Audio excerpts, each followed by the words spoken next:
What's up, guys? As you can see, this video quality looks horrible. Luckily for you, in this video, I'm going to show you how to fix that.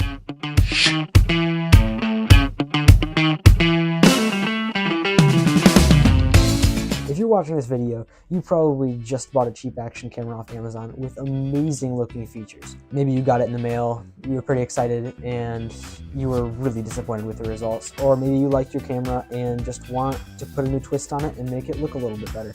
In this video, I'm going to help you do just that. First things first, the number one way to improve your video footage is better lighting. Cheap action cameras often struggle in low light conditions, making your video look like grainy and washed out and stuff. Most cheap action cameras really struggle with this because they're just not built for low light conditions. So this is what bad lighting looks like. I recommend shooting outside or near a bright window.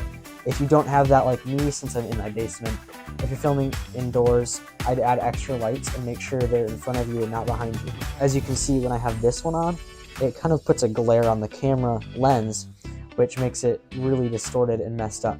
So when I change it to a bright vlogging flashlight right by my camera, it improves the quality a lot. Now let's talk about settings. A lot of your cameras have like really bad default settings, and I'm gonna show you how to fix that. First of all, a lot of action cameras' 4K features are not legit. So I would change your resolution to 1080 at 30 FPS. That's what I'm using right now, and it seems to look decent for still videos like this. And if you're planning on taking more shaky videos, you're gonna wanna use 60 FPS, still at either 1080p or 720. Another thing you're gonna wanna do is lock the exposure and white balance instead of putting it on auto, so the colors don't randomly change mid-shot. What you're gonna wanna do is go into your settings like this, and go to lighting and choose either incandescent, cloudy, fluorescent, sunny, depending on like where you're shooting it and stuff. This is gonna help out a lot.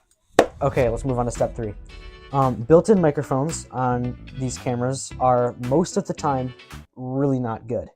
absolutely trash. If possible, use an external mic.